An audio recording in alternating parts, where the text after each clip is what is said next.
no ha habido suficiente debate con los grandes protagonistas de una ley de auditoría, que somos, desde luego, los auditores, ¿no? Y eso nos ha llevado a una ley que en muchísimos aspectos pues no está consensuada ni con la propia profesión, ni con las corporaciones, ni con los grupos de interés, ni siquiera con otros reguladores, ni con el propio Consejo de Estado y, desde luego, con los partidos políticos, ¿no? Y prueba de ello es que se presentaron cerca de 300 enmiendas en el Congreso y en el Senado sin aprobarse ninguna, ¿no? Bueno, esto es un tanto sintomático y, desde luego, yo de esto, por supuesto, que no le echo la culpa al ICAC, puesto que esto viene desde más arriba, ¿no? Pero si a un proyecto de ley se le presentan 300 enmiendas, digo yo que en alguna tendremos razón, ¿no?, las que las hemos promovido, ¿no? Que no se apruebe absolutamente ninguna, pues, en fin, te deja un poco frío y de alguna forma preocupado. Yo creo que fue una ley que fue un tanto precipitada y que, desde luego, en muchos aspectos pues nos está alejando de Europa, como vamos a verlo, ¿no? Por lo tanto, yo creo que, en general, yo creo que la ley no consigue los objetivos que se había marcado, con los que estamos totalmente de acuerdo. ¿Cómo no vamos a estar de acuerdo en mejorar los niveles de transparencia de las empresas, en aumentar la calidad de la auditoría? Por supuesto que sí. Creo que esta ley, en estos dos puntos, ni mejora ni empeora. Sin embargo, creo que este tercer objetivo de abrir el mercado y reducir su concentración, pues creo que esto no solo no lo consigue, sino que probablemente lo empeora. Lo acaba de decir Javier Castillo. Javier ha dicho, yo al principio no le he entendido la primera parte de su frase, luego ya sí. Ha dicho, no, esto no nos va a afectar para nada a los pequeños, porque los que tengan EIPs los van a tener que dejar. Claro, eso aumenta la concentración del mercado. No solo la disminuye, es que la aumenta, porque si resulta que todas las entidades de interés público van a pasar a las firmas más grandes, pues me parece que este objetivo, desde luego, no se cumple, ¿no? Mejorar la gobernanza de las firmas, creo que aumentar la burocracia, sí. Mejorar la gobernanza, creo que no. Y, desde luego, incrementar la convergencia con Europa, pues no lo ha conseguido esta ley. Probablemente también porque es verdad que la propia directiva y el reglamento, en la cual sabéis que se tardaron muchos años en sacarlas adelante, pues ha habido una cantidad digamos, de influencia, de lobbies que han estado presionando, y al final ha quedado una directiva y un reglamento con tantísimas opciones y tan abierta, pues que es verdad que quizás esta culpa de no converger con Europa, pues en gran medida es debido a la propia redacción de la ley y el reglamento. Pero sí que a mí me parece que, para entender el resultado, pues hay que ir un poquito a la génesis de esta ley, ¿no? Yo creo que la posición del Gobierno y del ICAC a la hora de desarrollar esta ley ha sido la siguiente. Tenemos una directiva, tenemos un reglamento, pero tenemos ya una ley en España. Y lo que se ha hecho es unir las dos cosas, lo que venía de Europa con lo que teníamos ya. Y, claro, eso en muchísimas situaciones pues ha generado una serie de conflictos desde el punto de vista técnico, que hace que en muchos casos pues sea difícil de entender, difícil de aplicar, y que, además, en muchas cuestiones creo que no favorece para nada al desarrollo de la actividad profesional del auditor, ¿no?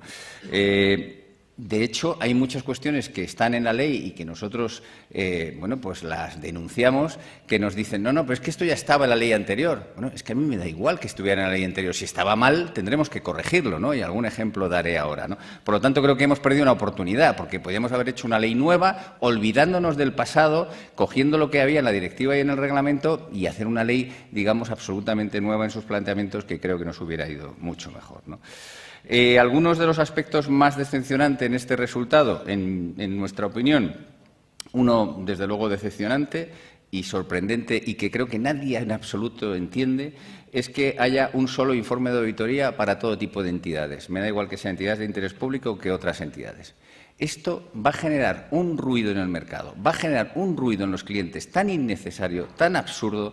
Vamos a ver, yo creo que todo el mundo puede entender que un banco o una entidad de interés público pues tenga un informe más largo en el cual se expliquen con detalle cuáles son los riesgos del negocio, cuáles son las amenazas. Eso lo va a entender todo el mundo.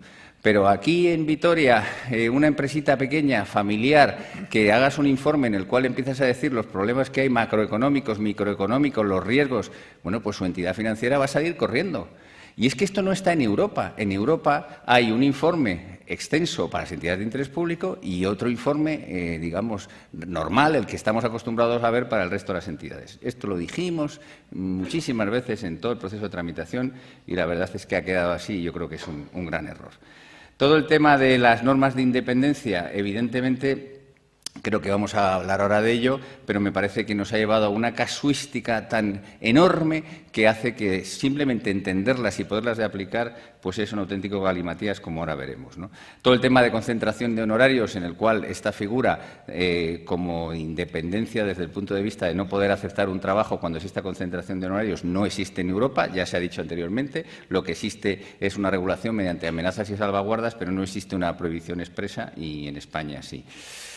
Una oportunidad que también hemos perdido, y para los que llevamos muchísimos años en el Comité de Auditoría, y desde luego pues Carlos y yo llevamos muchos, lo hemos visto en numerosas ocasiones, yo creo que es muy importante distinguir entre lo que son, digamos, infracciones relativas a errores, incumplimientos, a temas de opiniones divergentes entre el expediente y el propio auditor, ¿no? Y yo creo que esa distinción en esta ley sigue sin establecerse claramente, y eso hace pues que probablemente en muchos casos las sanciones, pues no, en nuestra opinión, no estén suficientemente, digamos, basadas, ¿no? Desde luego, los cambios en el Comité de Auditoría del ICAC, yo diría que esta es una de las cosas más graves de la ley y que quizá no se le ha prestado la atención debida. Y aquí hay dos cuestiones básicas. Una ya se ha dicho, que es el hecho de que a los profesionales de la auditoría no podamos estar en el Comité de Auditoría. Yo creo que eso es una auténtica barbaridad. Es como si resulta que en un tribunal médico en el cual se está juzgando una operación, los que no pueden estar son los cirujanos y hay que meter a otros que realmente sepan de otras cosas. Hombre, yo creo que los que más sabemos de nuestro trabajo somos nosotros. Por lo tanto, está muy bien que haya otros reguladores, que haya presencia de un catedrático, lo que tú quieras, pero me parece que los auditores en ejercicio, porque aquí en 3 años te quedas obsoleto, que os voy a contar, tenemos que estar ahí presentes en el Comité de Auditoría. Bueno, pues a partir del 1 de enero ya no vamos a estar.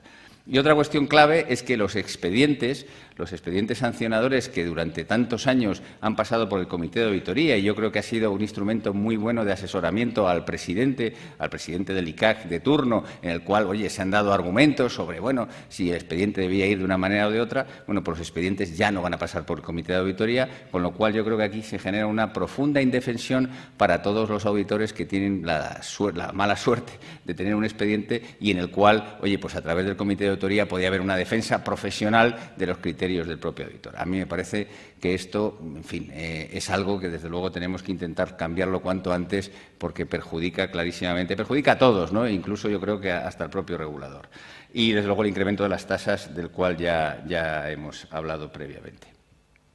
No voy a decir las novedades sobre la definición de entidades de interés público, simplemente sí decir que desde luego estamos absolutamente de acuerdo, y el haber pasado de 8.000 y pico entidades de interés público a dejar en torno a 1.800 en España, pues sin ninguna duda pues es un gran acierto, y con independencia de algún matiz, me parece que en esto sí que existe un profundo acuerdo de los auditores, de los grupos de interés y de los propios reguladores, ¿no?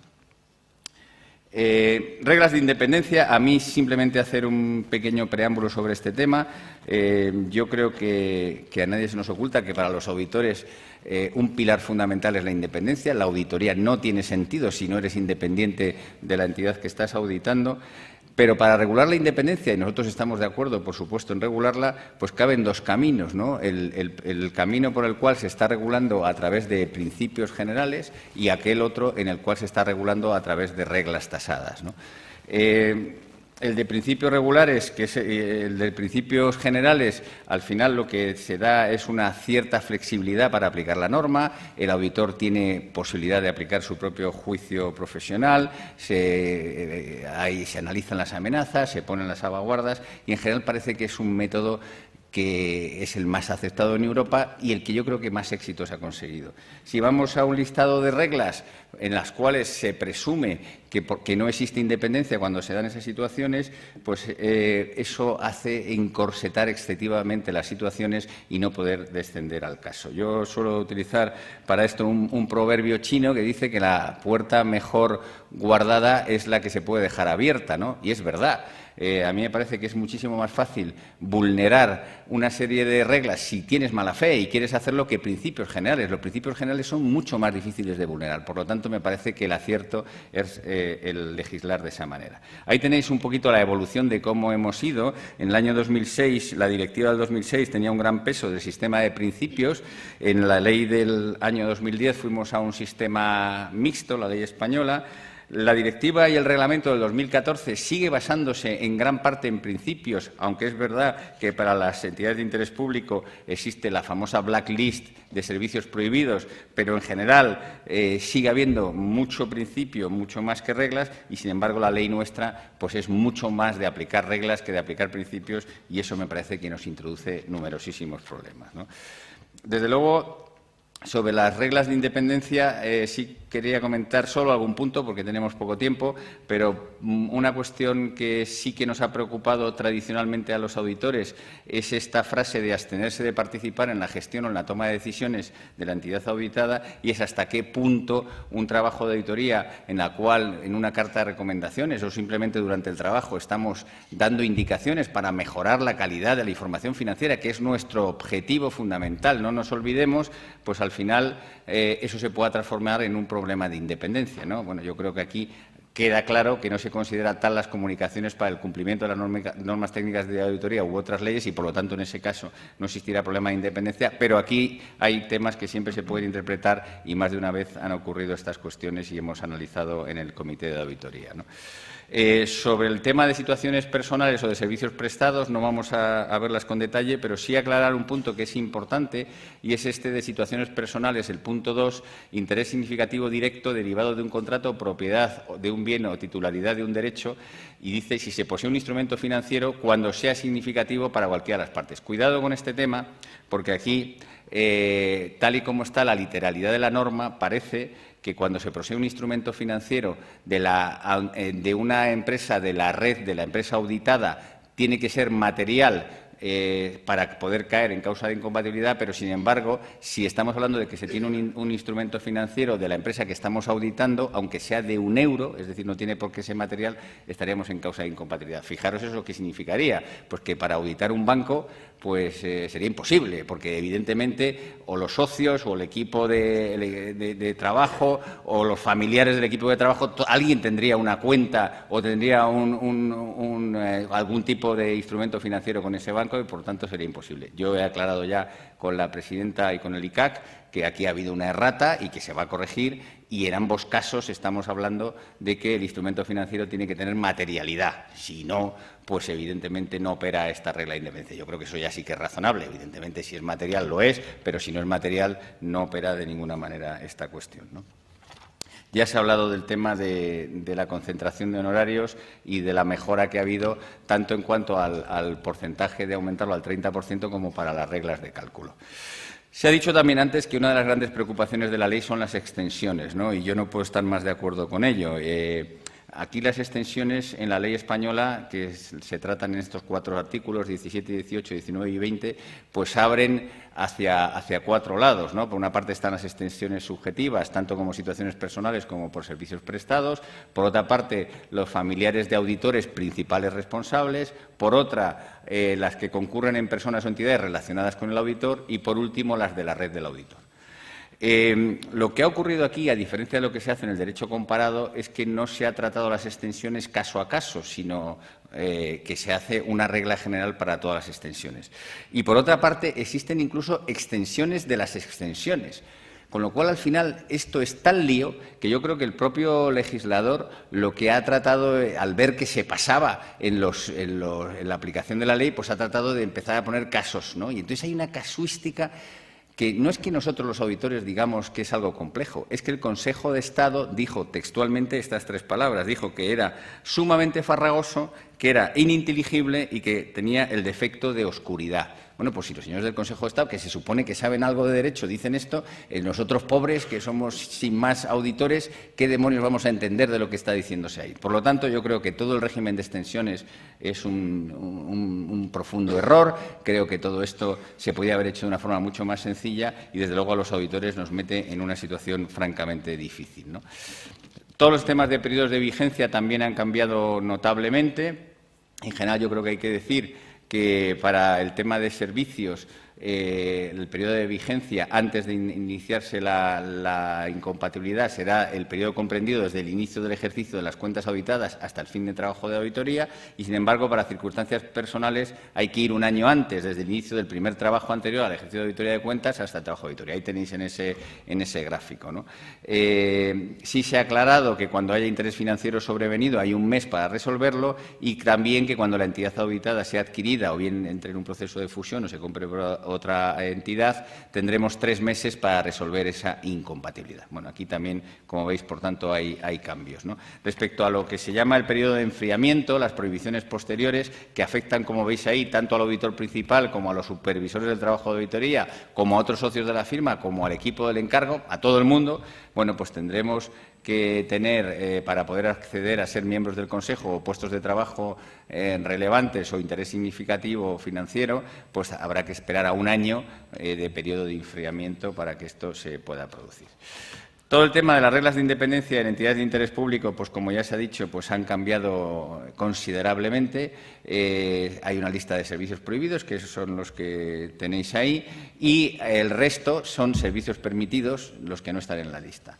Evidentemente, para poderlos aplicar a una entidad de interés público, para poderlos desarrollar, tiene que haber una autorización expresa del Comité de Auditoría. Están absolutamente limitados al 70% de los honorarios y, por otra parte, sobre las EIP se aplica este tema de la concentración de honorarios al 15%. En definitiva, para las entidades de interés público, yo creo que el auditor lo único que puede hacer prácticamente es auditoría, porque entre los servicios prohibidos y todas las limitaciones en cuanto a honorarios, etcétera, etcétera, pues hace que prácticamente no puedas hacer nada más. Esto no es norma española, como sabéis, esto viene directamente traspuesto del Reglamento Europeo, pero bueno, estas son las reglas del juego con las que nos tenemos que enfrentar. El periodo de vigencia será el inicio del periodo auditado y el periodo de enfriamiento no son 3 años, hay una errata, son 2 años. O sea, se sube un año más respecto a las entidades que no son de interés público.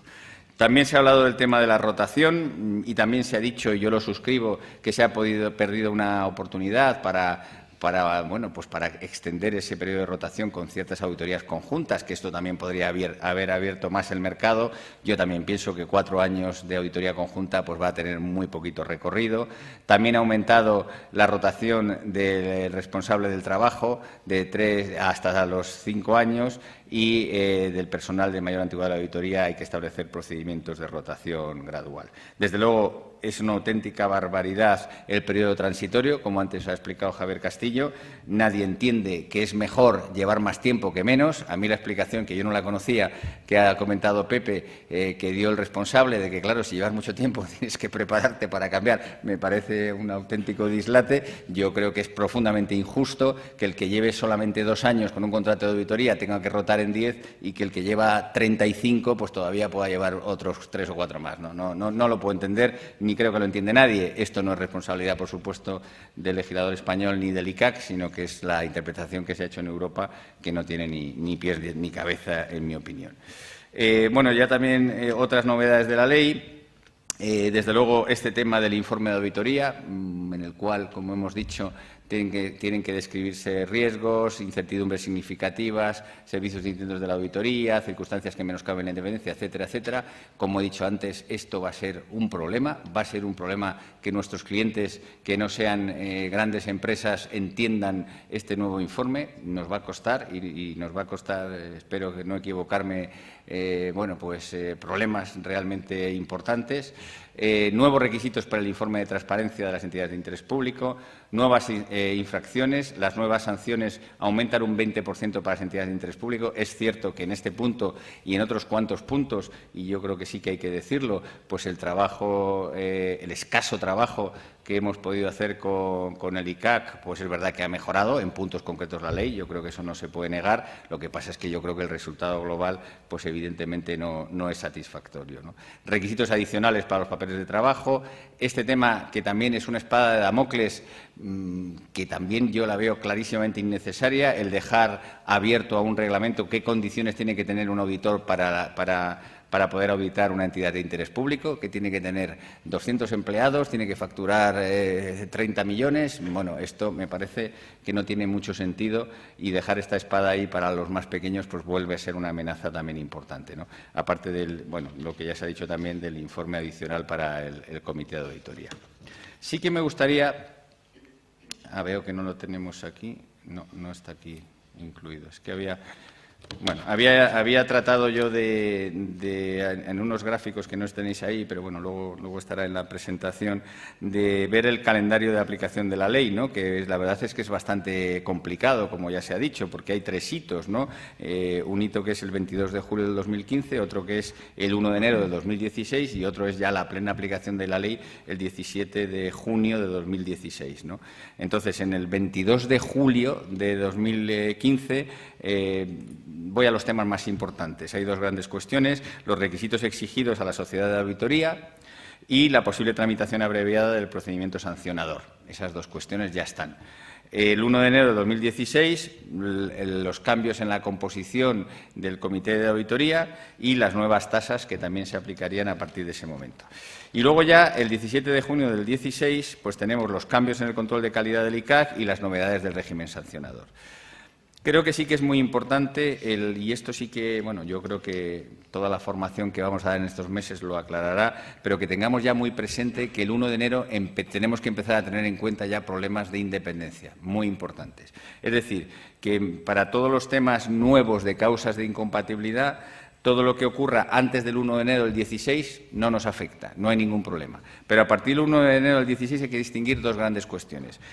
Aquellos servicios que son, aquellas cuestiones que son incompatibilidad por servicios distintos de la auditoría, no van a generar ninguna incompatibilidad los que se desarrollen durante el año 16, salvo los relativos a procedimientos de control interno o gestión de riesgos y de aplicación de sistemas informáticos. Para eso sí, pero para todos los demás, cualquier otro servicio que yo preste durante el ejercicio 16 no me va a generar problema de incompatibilidad para el ejercicio 17, pensando en años naturales, ¿no? Sin embargo, respecto a las situaciones personales de incompatibilidad, ahí sí que todo lo que ocurra durante el ejercicio 16, como nos estamos yendo un año antes, ahí sí me puede generar incompatibilidad ya para el año 17. Por lo tanto, cuidado con esos cuñados que se dedican al derecho y que tienen clientes, porque los clientes del cuñado tenemos que, yo decía un poco de broma, ¿no? Pero estas cosas también hay que tomárselas a broma, tenemos que circularizar al cuñado ya no una vez al mes, tendremos que hacerlo todas las mañanas, porque tenemos que saber cuáles son sus clientes para ver si podemos aceptar o no un trabajo, ¿no? Bueno, eso aparte yo creo que es ilegal, porque hay un código deontológico que le pide al abogado informarnos de cuáles son sus clientes, pues nos mete en una situación que simplemente es imposible de cumplir. Claro, cuando yo esto alguna vez lo he explicado, dice, no, es que esto ya estaba en la ley anterior. Yo no sé si estaba o no estaba con esa claridad, pero me da igual, si es igual que estuviera o no, el caso es que es algo que nos lleva a un cierto callejón sin salida, ¿no? Bueno, ¿y ahora qué? Dicho todo esto, bueno, pues ¿qué hacemos, no? Pues yo creo que es un poco también tontería lamentarse de dónde estamos. Hay cosas mejores, hay cosas peores, hay cosas buenas en la ley, hay cosas malas en la ley. Lo que tenemos que hacer ahora es, básicamente, en primer lugar, trabajar en el reglamento cuanto antes, con un doble objetivo, que es, desde luego, disminuir todos los problemas técnicos de la ley y mejorar la inseguridad jurídica. A mí me parece que si alguien tiene que tener seguridad jurídica, si hay una profesión que la necesita, somos los auditores, ¿no? Que estamos todo el día con la picota encima de la cabeza, con riesgos absolutamente enormes. Hombre, por lo menos saber qué terreno pisamos, qué menos que exigir esto, ¿no? Y yo creo que en todo este proceso de desarrollo del reglamento, pues es muy importante que haya otra vez una relación de confianza entre el regulador y las corporaciones. Yo creo que las corporaciones estamos desde ya dispuestas a trabajar de verdad, de plano, para mejorar este tema y lo vamos a hacer, ¿no? Por otra parte, yo creo que tenemos que hacer un gran esfuerzo, y me consta que ya lo estamos haciendo, las corporaciones, pues primero para interpretar, tenemos ya una lista de cuestiones que se van a ir planteando al ICAC de temas que realmente no sabemos exactamente qué es lo que quiere decir la ley, y desde luego para formar y asesorar a nuestros propios miembros para poder aplicar esta norma, que yo creo que sí que va a afectar en gran medida pues a muchos temas de nuestro trabajo de alguna forma a diario, ¿no? por acabar con dos pinceladas, porque ya estoy justo fuera de tiempo, a mí me parece que, y ya hablando ya no tanto de la ley, sino de lo que es el valor y el futuro de la auditoría, yo creo que al final siempre volvemos a lo mismo, ¿no? La economía y yo creo que la sociedad en general está basada en la confianza entre las personas, con las instituciones, etcétera. Esa confianza se basa a su vez en ser transparentes. Toda organización que es transparente automáticamente genera confianza. Esa transparencia se basa en que haya una buena información que fluya y esa información no tiene ningún sentido si no está auditada y no está verificada externamente. Por lo tanto, nuestro papel es fundamental. Creo que eso es indiscutible. Tenemos que conseguir trasladar a la opinión pública que sin nosotros es muy difícil que la economía realmente esté funcionando todos los días. Tenemos el problema de que, o la suerte, ¿no?, de que errores o malas prácticas en la información financiera generan enormes perjuicios para todos los grupos de interés y yo creo que ahí está el gran protagonismo de los auditores, ¿no? ¿Y hacia dónde puede evolucionar la auditoría? Hombre, pues yo creo que aquí hay cuestiones que son importantes, ¿no?, decirlas con claridad. Y a mí me parece que existe una obsesión, ya no en España, en general, por regular excesivamente nuestro trabajo. Yo creo que esta regulación excesiva no mejora la calidad. Yo creo que más bien todo lo contrario, ¿no? Al final estamos perdiendo realmente el foco y se está transformando la auditoría en algo absolutamente mecánico y quizás vacío de contenido, mucho procedimiento, mucha burocracia ya, pero lo importante que es tener una opinión clara de cómo va ese negocio, de qué puede ocurrir sobre él, de dónde están los grandes problemas, pues a mí me parece que estamos equivocándonos en el planteamiento, ¿no? Tenemos que avanzar, desde luego, al aseguramiento de la información no financiera. Ya sabemos que los intangibles en este momento representan la parte más importante de los balances y no hacemos suficiente caso a ellos. Tenemos que quizás avanzar a que a lo mejor el informe binario de sí o no pues es un error y a lo mejor tenemos que dar otro tipo de informe más cualitativo y menos cuantitativo. Yo creo que este es un movimiento internacional en el cual debemos avanzar. Por supuesto, escepticismo profesional y ética son nuestros grandes pilares junto con la independencia. Y también yo creo que tenemos una asignatura pendiente, que yo la digo siempre y seguro que me lo habéis oído, y es que tenemos que conseguir comunicar a la sociedad para qué servimos, cuál es el alcance y, sobre todo, qué es una auditoría, pero sobre todo qué no es una auditoría, porque yo creo que se nos atribuyen responsabilidades muchas veces que al final no son las que deben ser. Por lo tanto, y ya acabo con esto, y como conclusión me parece que al final, bueno, pues lo que tenemos que, ante esta situación tan difícil, yo creo que los auditores estamos acostumbrados a bregar, a luchar enormemente, a pelear en un mundo de alta responsabilidad, de bajos honorarios que voy a contar, y al final yo creo que, yendo con Borges, esta frase que a mí me gusta mucho, que dice que el futuro no es lo que va a pasar, sino realmente es lo que vamos a hacer. Por lo tanto, yo creo que lo que tenemos que hacer es ponernos a trabajar, que es lo que hacemos todos los días, y estoy seguro que en el esfuerzo de todos, pues poco a poco conseguiremos que esta profesión se merezca estar donde debe estar. Muchas gracias. Mario, ¿tú crees que las exigencias de auditoría para los entes públicos deberían de ser similares a las exigencias que tienen las empresas privadas? Bueno, por supuesto, ¿no? Yo creo que, digamos, la labor que tenemos por delante de las corporaciones no solamente es el tema del reglamento de la ley, como ya se ha dicho varias veces, que debemos poner en foco desde el punto de vista, digamos, de político en dos temas, ¿no?, de cara a las elecciones que se van a producir a final de año. Uno es tratar de, pues eso, de convencer a los partidos políticos para que de una vez por todas incluyan en sus programas el hecho de que, recogiendo esa pregunta, el hecho de que es absolutamente inaceptable que se obligue a la empresa privada a auditarse cuando cumpla con determinados parámetros, mientras que las entidades públicas, básicamente las corporaciones locales, pues están sin auditar. Sabéis que estamos entre un 5 y un 10%, ¿no? Y sabemos todos pues la falta de rigor, los escándalos, etcétera, que se están produciendo todos los días en nuestros ayuntamientos, ¿no? Yo creo que ya es hora de que se tome cartas en el asunto, que nuestros políticos lo legislen de una vez. Creo que en este momento sí que, por la información que tenemos, es posible que esto ocurra y que, por fin, pues no sé, a los ayuntamientos que tengan determinado número de ciudadanos o que determinado presupuesto, pues se les obligue a auditarse o bien auditarse directamente por auditores privados o bien que el Tribunal de Cuentas o las OCEs correspondientes pues subcontraten parte del trabajo con los auditores privados, como ya se hace en alguna comunidad autónoma, ¿no? A mí esto me parece absolutamente básico. Y el otro, absolutamente importante. Y el otro tema que no me lo has preguntado, pero ya que tengo la oportunidad lo digo, en el que queremos trabajar también, digamos, los auditores, la profesión y las corporaciones de cara a las elecciones, es volver a hablar del modelo de supervisión, ¿no? Nosotros creemos que tenemos un modelo de supervisión que debe cambiar en muchos sentidos, debe cambiar en ser realmente independiente del poder político, como hay otros supervisores y como ocurre también en otros países de nuestro entorno. Creemos que es necesario que el supervisor sea un órgano colegiado en el cual las decisiones no debe ser un órgano presidencialista, y no lo digo por la presidenta que está aquí, con la cual tengo una excelente relación. Es igual el presidente que esté, yo creo que es una responsabilidad incluso excesiva, ¿no?, para un presidente el tomar decisiones de tanto calado. Creo que tendría que haber un órgano colegiado que fuera el que tomara las decisiones.